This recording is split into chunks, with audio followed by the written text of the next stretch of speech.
পশ্চিম Washington স্কোয়ারের একটি ছোট্ট শহর। রাস্তাগুলো পাগলের মতো এঁকে বেঁকে বিভিন্ন দিকে টুকরো টুকরো পথে বিভক্ত হয়ে গিয়েছে। এদেরকে প্লেস বলা হয়। এই টুকরো রাস্তাগুলোয় অদ্ভুত সব বাঁক দেখা যায়। কোনো কোনো রাস্তা হয়তো এভাবে ঘুরপাক খেয়ে নিজের উপর দিয়েই তো একবার অতিক্রম করে গিয়েছে। এইসব অঞ্চলেই পুরনো বাড়ি সস্তায় ভাড়া পাওয়া যায়। শিল্পীরা অনেকে এইখানে বাড়ি ভাড়া নিয়ে থাকে। একটা পুরনো নড়বড়ে তেতলা বাড়ির মাথায় সু আর জনসির ছবি আঁকবার স্টুডিও ছিল। একজন এসেছিল মেইন থেকে, আর একজন ক্যালিফোর্নিয়া থেকে। দুজনেরই একটা হোটেলে খেতে গিয়ে আলাপ হয়েছিল। তারপর দুজনের সব বিষয় একই রকম পছন্দ হওয়াতে একসঙ্গে এই স্টুডিওটা করেছিল। সেটা মে মাস, কিন্তু নভেম্বর মাসে নিউমোনিয়ার আক্রমণ শুরু হলো এই অঞ্চলে। জনসিকেও একদিন নিউমোনিয়ায় ধরল। অসুখে পড়ে সে তার বিছানায় শুয়ে পড়ে রইল। জানালার ফাঁক দিয়ে একটা ইটের বাড়ির পেছনের দিকটা দেখা যায়। একদিন ডাক্তার এলেন। থার্মোমিটার ছাড়তে ছাড়তে সুকে ডেকে তিনি বললেন, বাঁচবার আশা খুব কম দেখলাম। একমাত্র ভরসা যদি রোগীর বাঁচবার খুব আকাঙ্ক্ষা থাকে। তবে তোমার বন্ধুটি যেন পণ করেছে যে সে আর ভালো হবে না। ওর মনে কিছু আশা আকাঙ্ক্ষা আছে? সু বলল, ওর ইচ্ছে ছিল ওর নেপালসদের উপসাগর আঁকবে।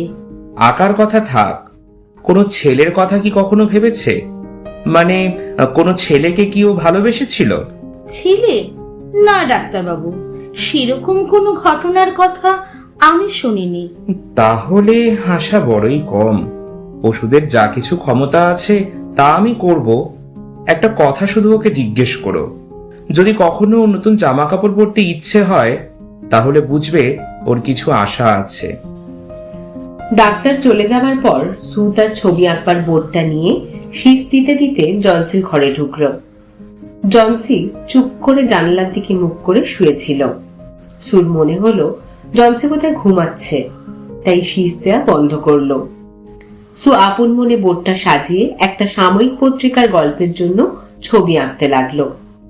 যারা নতুন লেখক তারা যেমন সাহিত্যে নাম করবার জন্য সাময়িক পত্রিকায় লিখে লিখে হাত পাকায়, তেমনি তরুণ শিল্পীরাও সাময়িক পত্রিকার ছবি এঁকে হাত পাকায়। সু যখন ছবি আঁকছিল তখন হঠাৎ একটা অদ্ভুত শব্দ কানে আসতেই জনসির বিছানার পাশে গেল। জনসির চোখ খোলা ছিল। সে বাইরের দিকে চেয়ে কি যেন গুনছিল। জনসি গুনছিল 12, 11, 10, 9, 8, 7। সুও জানালার বাইরে চেয়ে দেখল কি গুনছে জনসি। 20 ফুট দূরে একটা ইটের বাড়ির পেছনের দিকটা ফাঁকা, আর একটা নীরব উঠোন। দেখার কিছুই নেই সেখানে। একটা আইভিলতা ইটের দেওয়ালটা আধখানা বেয়ে উঠেছে, তার গোড়াটা শুকিয়ে গেছে। শরতের ঠান্ডা হাওয়া লেগে তার পাতাগুলো খসে গেছে। শুধু ডাঁটাটা ইটের দেওয়ালে আটকে আছে কোনো রকমে। সু জিজ্ঞেস করলে, ওদিকে কি দেখছো ভাই? জনসি চুপি চুপি বলল, আর আর 6টা খুব তাড়াতাড়ি খসে পড়ছে। 3 দিন আগে প্রায় 100টা পাতা ছিল। গুনতে আমার মাথা ধরে যেত। এখন এখন গোনা খুব সোজা হয়ে গেছে। ওই ওই আর একটা খসে গেল। এখন মাত্র 5টা পাতা রইল। কি বলছো জনসি? পাতার কথা বলছি। ওই যে আইভিলতা গাছটা দেখছো, ওর পাতা। যখন শেষ পাতাটা খসে যাবে তখন আমিও চলে যাব। আজ 3 দিন হলো আমি জানতে পেরেছি। ডাক্তার তো তোমাকে সে কথা বলে গেছে। যত সব বাজে কথা। তোমার ভালো হওয়ার সঙ্গে পাতা ঝরার কি সম্পর্ক?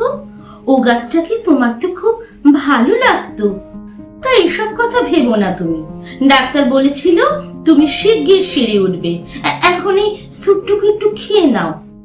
আমি এখন সম্পাদকের কাছে গিয়ে ছবিটা দিয়ে কিছু টাকা আনবো। তোমার জন্য ওষুধ আনবো। আমার নিজের খাবারও কিনে আনবো।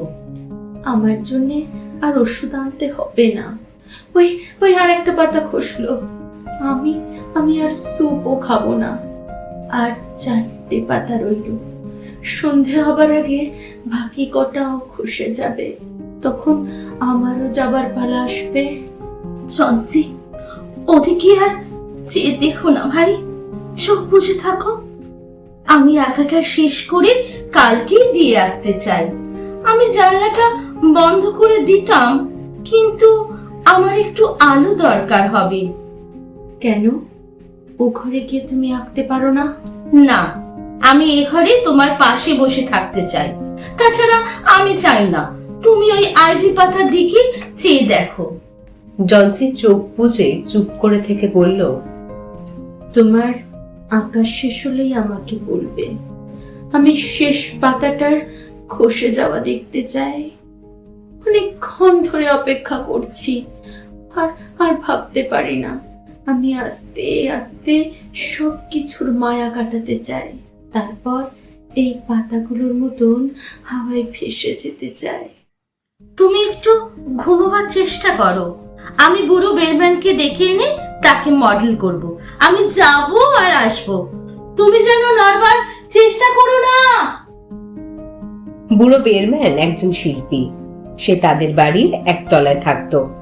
বয়স তার 60 পেরিয়ে গেছে। তার এক মুখ দাড়ি। শিল্পী হিসাবে বেরম্যান কোনো সাফল্য অর্জন করতে পারেনি। 40 বছর ধরে ছবি এঁকেও কোনো নাম হয়নি তার। চিরকাল তার ইচ্ছে যে সে একটা শ্রেষ্ঠ ছবি আঁকবে, কিন্তু তা কখনো আরম্ভ করা হয়নি। অনেক বছর ধরে কেবল বিজ্ঞাপনের ছবি এঁকেই কাটিয়েছেন। নতুন শিল্পীদের কাছে মাঝে মাঝে মডেল হিসাবে কাজ করেও সে সামান্য কিছু আয় করত। নতুন শিল্পীরা অনেকেই জাত মডেল নিয়ে কাজ করবার পয়সা দিতে পারত না।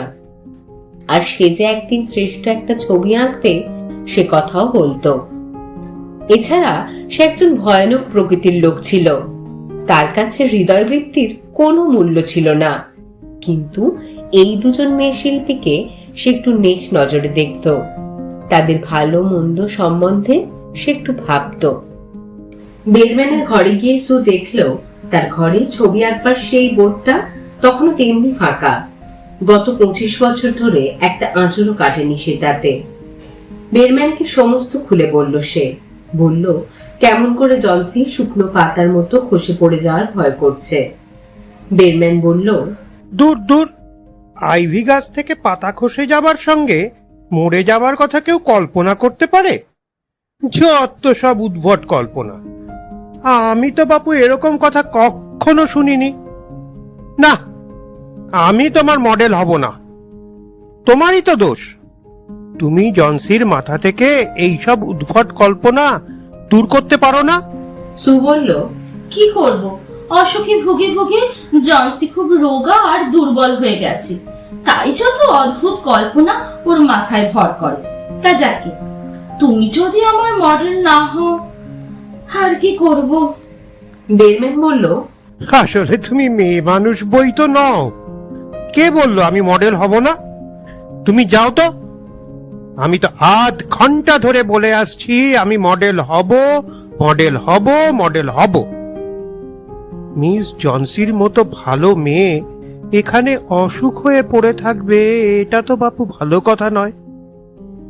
আমি বলছি একদিন আমি আমার জীবনের শ্রেষ্ঠ ছবি আঁকবো, এবং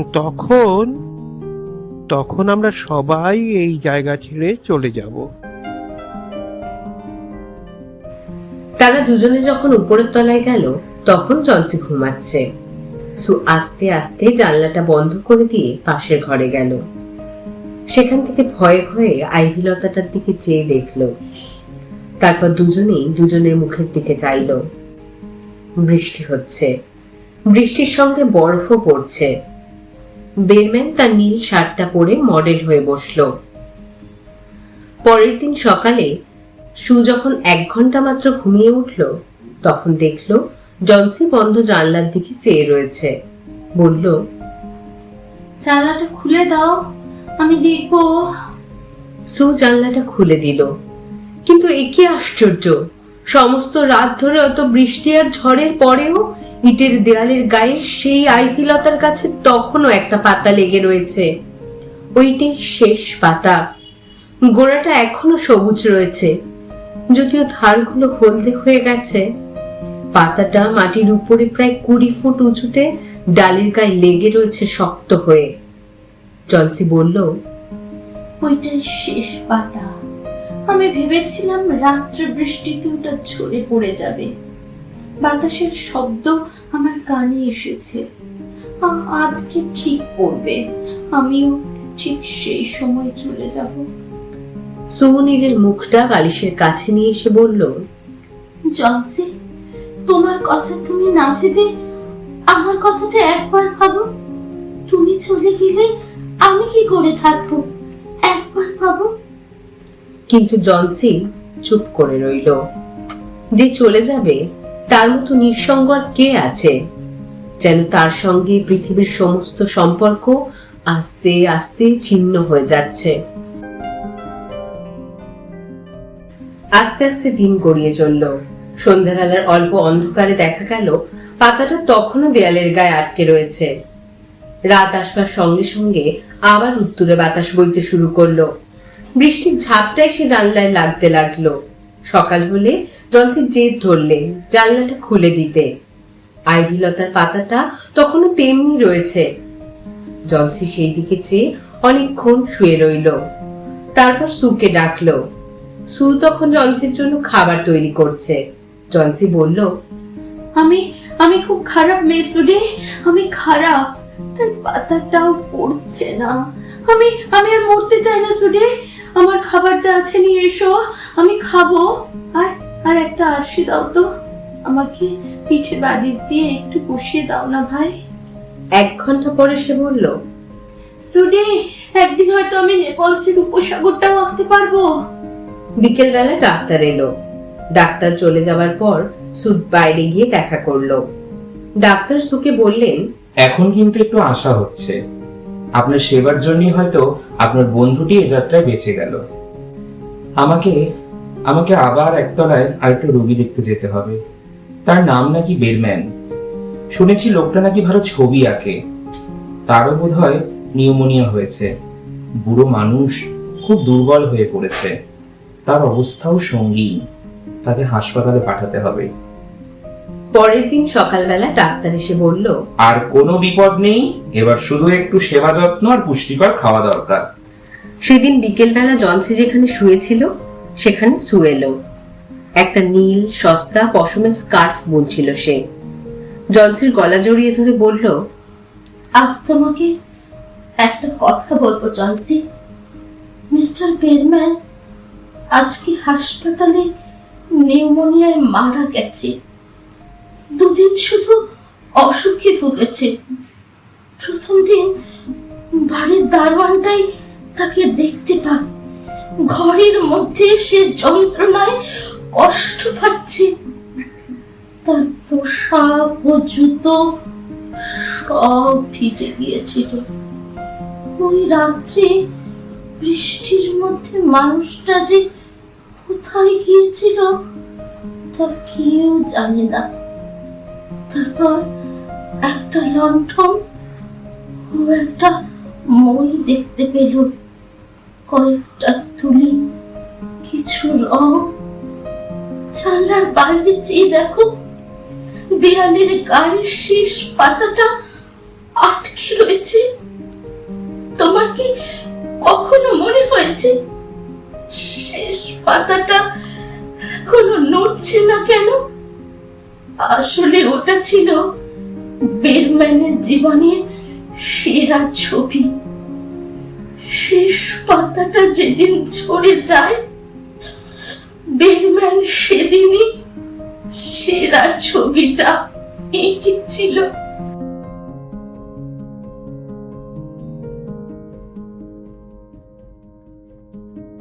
গল্পটি কেমন লাগলো তা কমেন্টে জানার অপেক্ষা অবশ্যই রইল। আমাদের সকলের তরফ থেকে আপনাদের অসংখ্য ধন্যবাদ। আবার দেখা হবে আরেকটি গল্প নিয়ে আগামী সপ্তাহে। ভালো থাকবেন।